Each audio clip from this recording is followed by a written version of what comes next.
Hablen los que saben. Javier Milei, Martín Tetaz, te escucho. Mira, Te escucho. mira, con el tema de lo de Vicentín, yo lo miraría como una mancha más dentro de algo general. No es algo que se tiene que mirar aislado, se tiene que mirar como una parte de un todo.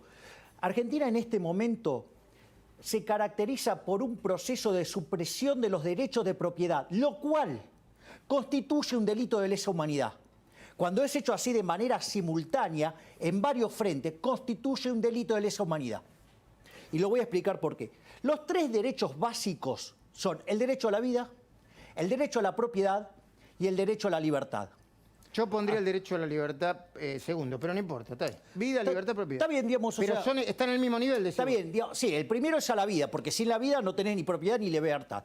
Después siempre está la discusión cuál es primero, si es propiedad, porque viste, la primera propiedad que tenés es el cuerpo y tenés la libertad.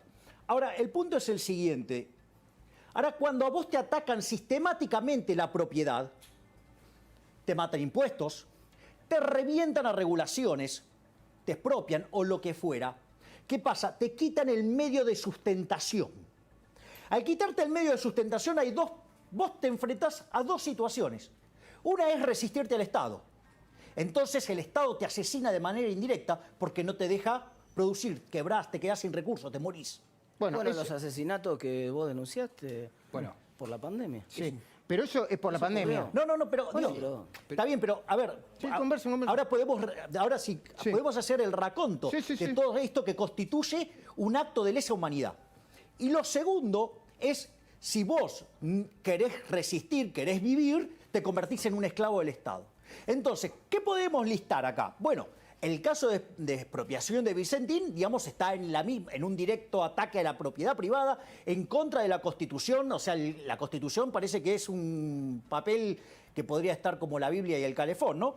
Después, otra cosa más. Con este tema de la pandemia, te limitan la posibilidad de transitar por la ciudad. No te permiten producir, es decir, no te permiten disponer de tu propiedad. Y además te exigen pagar impuestos. Te exigen mantener a los empleados, te exigen seguir manteniendo los salarios. Es decir, es un descontrol. Es decir, tenés violación y avance sobre la propiedad que inexorablemente te va a llevar a la quiebra. Es más, yo, digamos, felicito a Martín por los tweets y lamento mucho que lo hayan agredido tanto, con tanta sabiduría, porque los números del COVID no ameritan los desastres que se están haciendo. Pero al margen de eso, fíjate que en el fondo ya hay un plan sistemático, porque vos al dejar sin ingresos a las empresas y las obligás a pagar impuestos y las obligás a pagar los costos, las estás quebrando. El mes pasado, en abril quebraron 15.000 empresas. Hay empresas que ya no van a volver a... Perdón, no es que no crea. Está la feria judicial, ¿no? Entonces es difícil saber a ciencia cierta. Está bien, pero digo, van a cerrar. Pero hay 15.000 empresas que cerraron. Entonces, lo que vos estás viendo es que después, digamos, le están comiendo el capital al sector privado, lo están dejando de rodillas frente al Estado y entonces las expropian. Digamos, la idea de Vallejos, que apareció, que ella, digamos, quería expropiar, mira qué interesante, porque ¿qué dijo el mentiroso del presidente? Porque ahora, digo, se puede decir con todas las letras. ¿Qué dijo? No, lo de Vallejos es una exageración. Un hipócrita, porque en su gabinete el ministro Trota, un inútil que ni siquiera sabe hacer las cuentas, porque no pudo resolver una trivia para un niño de 9 años, y lo peor de todo es que después lo quiso justificar, ¿sí? Y el ministro Moroni salieron a avalar esto. Si Alberto Fernández verdaderamente está en contra de lo que dijo Fernanda Vallejo, ¿por qué no los echó? No, los mantuvo, y no solo lo que les mantuvo, ahora expropiase Vicentín, violando la Constitución Nacional. ¿Lo puedo sumar a Martín? Martín, te agrego tu análisis, incorpora el análisis. Te agrego un dato más ahí, que es el intento de construcción de la épica. Yo siempre digo que el peronismo es una hermenéutica de la abundancia, ¿no? Uno dice, ¿qué fue el peronismo? Decile a la audiencia que es hermenéutica. Una interpretación. El peronismo no hubiera existido en la Argentina sin nación. El peronismo no hubiera existido en la Argentina si Argentina no hubiera tenido entre el año 45 y el año 49 los mejores términos de intercambio de su historia. En castellano, el precio del trigo, el mejor precio del trigo de la historia de la Argentina y por lo tanto una superabundancia de divisas para el país. Y lo que hizo el peronismo con mucha inteligencia es construir una interpretación de eso. y no es más que eso. Y ahora están de vuelta en la segunda etapa de esa interpretación. Entonces, la segunda etapa de esa interpretación es la mística. La mística que dice, por ejemplo, soberanía alimentaria. Soberanía alimentaria... Perdón, quiero interrumpir con dos cosas hablando de soberanía alimentaria. En un ratito vamos a hacer un Skype con Eduardo Amadeo y con Waldo Wolf, porque por un lado el bloque, creo que 6 o 7 diputados del bloque Junto con el Cambio están denunciando al presidente por abuso de poder. Y Eduardo Amadeo escribió un ensayo que creo que mañana o dentro de poco se va a publicar en Infobae, que tiene que ver con ese concepto de soberanía alimentaria. Discúlpame. Mirá, soberanía alimentaria es tan ridículo como si Arabia Saudita dijera que necesita soberanía petrolera. Es lo mismo. Porque es un exportador neto de eso. Para que entienda la gente un poco el concepto, la idea de soberanía alimentaria viene de Europa después de la Segunda Guerra. En momentos en los cuales había países que no eran productores de alimentos y que entonces eran importadores de alimentos y dependían a veces de importar de países con los cuales podían estar en conflicto. Lo quiero sumar a Fede, pero son buenos, ponen buenos títulos. Pero déjame terminar la idea esta. Entonces, la idea era que vos produjeras, incluso a pérdida, incluso subsidiado, alimentos para nunca tener que depender de las importaciones de alimentos de otro país. Pero Argentina alimenta al mundo. Argentina es un exportador neto de alimentos. Por lo tanto, es ridículo hablar de soberanía alimentaria de un país que obviamente tiene soberanía alimentaria. Después de Federico, si no, quería agregar un dato que es interesante. Él ponía el ejemplo de Arabia Saudita como un absurdo de querer hablar de soberanía petrolera. Pero ojo, que está Venezuela, que perdió la soberanía petrolera. ¿Por qué la perdió la soberanía? Porque el Estado intervino sobre el petróleo en los mismos términos que quieren intervenir en Vicentín. Bueno, y en el medio, la soberanía. No en el medio de la expropiación, pero en el medio de un tema de corrupción con el socio, ¿no? Con el socio de Vicentín, que lo va a explicar Guadalupe Vázquez. Muy interesante el tema. ¿Me decís? A ver, volviendo con la línea de la soberanía alimenticia, ¿no? A ver, lo hicieron con los hidrocarburos, ¿sí? Con la energía. Éramos exportadores netos cuando llegaron los Kirchner. Se fueron importadores netos con unos desastres impresionantes con la importación de los insumos. Propusieron la soberanía monetaria. Nos llenaron la canasta de inflación y el impresentable de Banoli se fue con una posición en dólar futuro de 23.000 millones de dólares. Todo vendido de aire, dejándole cash por 1.500 millones de dólares a Sturzenegger.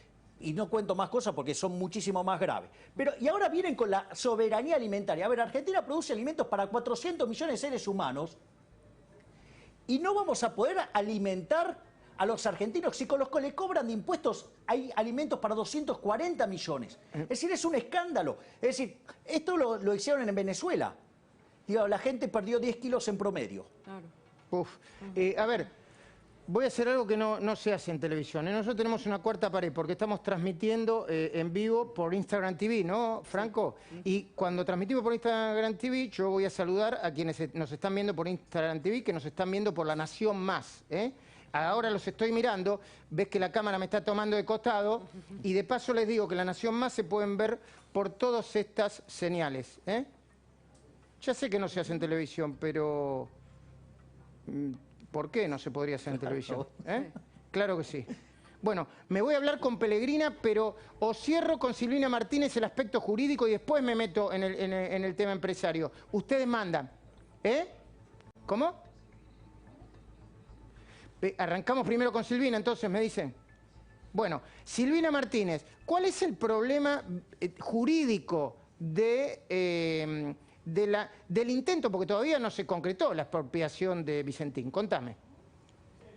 A ver, el problema ya existe por el decreto que salió publicado hoy con la intervención. A ver, una intervención de una empresa solo puede ser ordenada por orden de un juez. Acá fue por orden de un presidente. Ilegal. Es ilegal. Salió por medio de un DNU, decreto de necesidad de urgencia, cuando no se ve la urgencia para este tema, el cual es muy limitado. Pero más que me preocupa la ilegalidad de este decreto, vuelvo a lo mismo, para intervenir una empresa que está en concurso, que hay un juez competente, que no se puede hacer por vía presidencial, ni por vía de un decreto de necesidad de urgencia, son los fundamentos, los considerandos de este decreto. Vos sabés que los considerandos dice 3 cosas que son por demás preocupantes, que podrían aplicarse a cualquier otra empresa. Dice que es una empresa que se vio agravada sus condiciones con motivo de la pandemia, con lo cual no pudieron afrontar digamos, las condiciones o el giro normal. Como cualquiera de las millones, no sé si hay millones, de los cientos de miles. 650.000 empresas. De las 650.000 ejemplares. Uy, cuidado porque vienen por... La segunda cuestión que cita es la parálisis del Poder Judicial. Parálisis que el propio, digamos, Poder Ejecutivo, a través de las normas que fue dictando, terminó en esa realidad. Entonces dice que con la parálisis del Poder Judicial, producto de la pandemia, no puede avanzar el concurso, con lo cual se ve obligado a tomar esta medida. O sea, manotean los argumentos. ¿Y qué más, Silvina? Exacto. Y la última, el tema de que el Congreso no está funcionando en forma plena. Vuelvo a lo mismo, producto de la propia realidad de la Argentina, del Estado. Así que los fundamentos son ilegales, inconstitucionales, aplicables a cualquier otra empresa.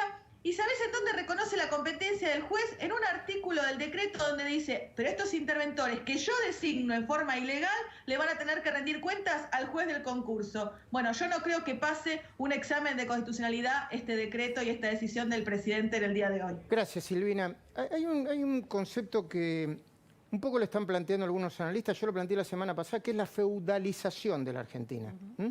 Y yo acá quería compartir con Javier Milei y con Martín Dentat mientras nos conectamos con Pellegrina, que es que antes de la pandemia había 20 millones de argentinos que recibían un cheque del ANSES, del Estado, del Estado. Jubilaciones, vos sabés más que yo, ¿no? Así es. Bueno, ahora hay 33 millones de argentinos.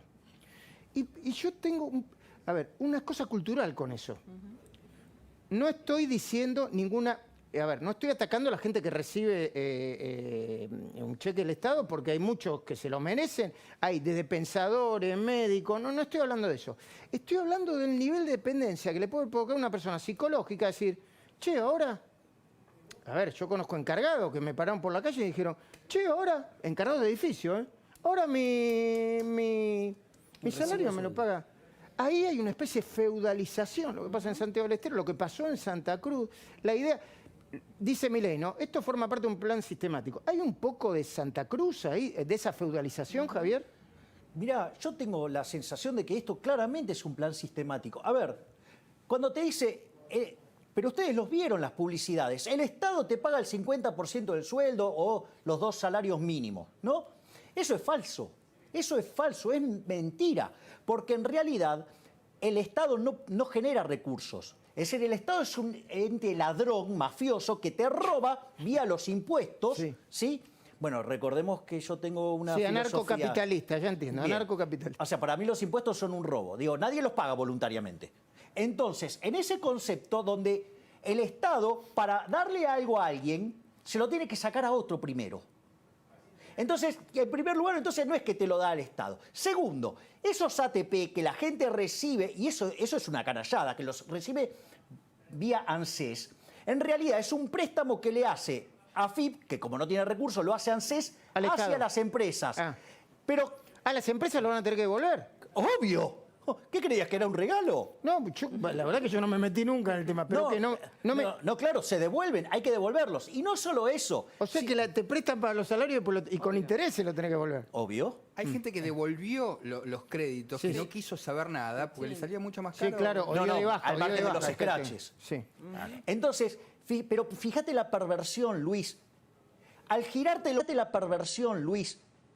Al girártelo el ANSES te dice, te lo da el Estado. No te lo da el Estado. En realidad, vos tenés un acuerdo con tu empresa. Vos pagás, digamos, la empresa paga, el trabajador recibe, pero ¿qué hacen? Lo giran vía ANSES para que digan, te lo dimos nosotros, te lo dio el gobierno. Peor, mentira. No el Estado, el gobierno. Que es peor todavía, exactamente. Entonces, vos lo que ves es...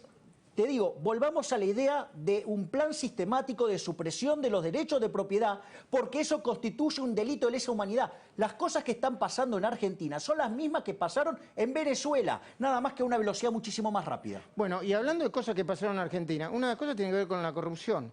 ¿De quién? De una investigación por